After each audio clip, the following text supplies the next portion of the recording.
أعوذ بالله من الشيطان الرجيم بسم الله الرحمن الرحيم رب اشرح لي صدري ويسر لي أمري واحلل عقدة من লিসানি ইয়াফকাহু قولي। আপুরা, গত পর্বে আমরা এই মানে আমরা যদি মানে জীবন মানে একটা উম্মার জন্য বড় বড় চিন্তা করি, হ্যাঁ, আমরা যদি এরকম অ্যাজ আ উম্মা কোনো সম্মানজনক পর্যায়ে যেতে চাই, তাহলে সেই মানে সেটার জন্য আমাদের কোন ধরনের থট প্রসেস হওয়া উচিত সেটা নিয়ে কথা বলেছি, সফল প্রজন্মের বৈশিষ্ট্য নিয়ে। কিন্তু এখানে আরেকটা বিষয় আমার মনে হয় যে আমাদের বোঝাটা খুব জরুরি। সেটা হচ্ছে যে মানে টু মাচ ব্রড চিন্তা করতে করতে আমরা যেন আবার বেসিক জিনিসটাকে ইগনোর না করি। ব্যক্তিগত আমল বা ঘরের মানে ঘরের দিকে আবার যেন খেয়াল করতে ভুলে না যাই। এটা আমাদের মেয়েদের জন্য খুবই জরুরি, আবার মানে এর জন্য মানে ছেলেদের জন্য জরুরি। যেমন আমার কাছে মনে হয় যে এখন মানে এমন হতে পারে যে আপনি হয়তো বা কোনো মানে ইসলামিক পলিটিক্যাল মুভমেন্টের সাথে আপনি জড়িত, অথবা আপনি অনেক বেশি বড় বড় প্রজেক্ট নিয়ে চিন্তা করতেছেন। আপনি মানে আমি ইসলামে আসার শুরুর দিকে আমার এরকম মনে হতো যে এইগুলা ছোট ছোট জিনিস, তার চেয়ে আমাদের বড় কিছু করতে হবে। হ্যাঁ, অনেক মানুষকে দাওয়াত দিতে হবে, অনেক বড় বড় প্রতিষ্ঠান করতে হবে বা এরকম একটা কিছু। কিন্তু ওভার দ্য ইয়ার্স আমি একটা জিনিস বুঝতে পারছি, সেটা হচ্ছে যে ঘর নিয়ে আসলে সমাজ, ঘর নিয়ে আসলে সমাজ। এবং আমার ঘরটা যদি মানে ঠিক না থাকে তাহলে আসলে বড় কিছু করা সম্ভব না। কারণ ঘরটা আসলে শান্তির জায়গা, সুকুন। এবং একটা জিনিস হচ্ছে যে জাতীয় জীবনে ইসলাম প্রতিষ্ঠিত হলেই কিন্তু আমার বিজয়টা নিশ্চিত হয়ে যায় না, এটা বোঝাটা খুব জরুরি। হ্যাঁ, এবং এই জন্য আমার কাছে মনে হয় যে এখন one of the most important knowledge হইতেছে যে ছেলে এবং মেয়েদের পারস্পরিক সাইকোলজি বোঝা। হ্যাঁ, মেয়েরা ছেলেদের সাইকোলজি বোঝা, ছেলেরা মেয়েদের সাইকোলজি বোঝা। এটা আমার কাছে আজকালকার মানে কনজুগাল লাইফের জন্য খুবই জরুরি মনে হয়, যেটা আগেকার আমাদের নানি দাদিদের জেনারেশনে এটা আসলে একটা কমন সেন্স ছিল। কিন্তু এখন আমার মনে হয় যে আমরা মেয়েরা অনেক বেশি ডিগ্রিধারী হচ্ছি, কিন্তু আমাদের কমন সেন্স অনেক কমে যাচ্ছে। এটা এটা হচ্ছে আমার নিজস্ব একটা উপলব্ধি।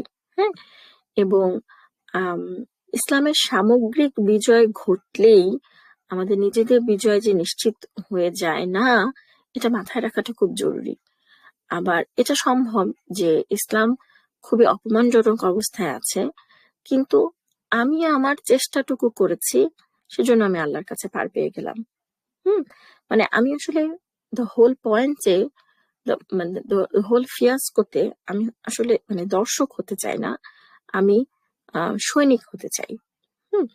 এবং আপনারা যদি হুদায়বিয়া সন্ধির ওই পুরা কাহিনীটা পড়েন, তাহলে আপনাদের কাছে ইনশাআল্লাহ এটা আস্তে আস্তে ক্লিয়ার হবে যে সূরা ফাতহটা আসলে মানে স্পষ্ট বিজয়, যেটা ফাতহুম মুবিন যেটা বলা হচ্ছে, সেটা আসলে মানে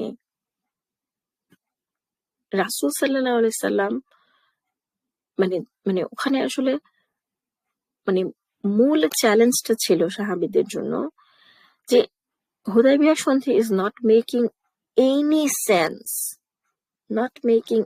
এনি সেন্স, প্রচন্ড রকমের কষ্টের একটা অভিজ্ঞতা, কিন্তু তারপরও সেটা মেনে নেয়া, তারপরও সেটা মেনে নেয়াটা যে আমি এটার হিকমা বুঝতে পারতেছি না, কিন্তু কনফার্ম এটা আল্লাহ এবং তার রাসূলের কাছ থেকে আসতেছে। সো আপনাদের যদি মনে থাকে যে বাকারার ঘটনাটাতে আমি বলছিলাম এটা, যেটা কি আসলে আল্লাহ এবং তার রাসূলের কাছ থেকে আসতেছে, তাহলে আমি এটা বুঝি বা না বুঝি আমার মেনে নিতে হবে। সেই জিনিসটা কিন্তু এই হুদায়বিয়া সন্ধির সময় হয়েছিল। হুম আপনারা দেখবেন যে উমর রাদিয়াল্লাহু আনহু পর্যন্ত মানে প্রচন্ড কষ্ট পাইছিলেন এবং গিয়ে রাসূল সাল্লাল্লাহু আলাইহি সাল্লামকে কোশ্চেন করতেছিলেন। ইট ওয়াজ আমি বলবো যে one of the most difficult period of সিরা। হুম কিন্তু সেখানে এবং মানে রাসূল সাল্লাল্লাহু আলাইহি ওয়াসাল্লামের যেসব সাহাবীরা ইসলামের বিজয়, মক্কার বিজয় না দেখেই মারা গেছেন, ধরেন উহুদের যুদ্ধের সময় মারা গেছেন, বদরের যুদ্ধের সময় মারা গেছেন, তারা তারাও তো বিজয়ী, তাই না? তারাও তো ফাউজুল আজিম, কোরআন যেটাকে বলতেছে যে প্রকৃত সাফল্য, সেটা তো তারা পাইছে। হ্যাঁ, সো মূল কথা হচ্ছে যে অবশ্যই আমি অনেক বড় বড় ভিশনের কথা বললাম, অবশ্যই আমি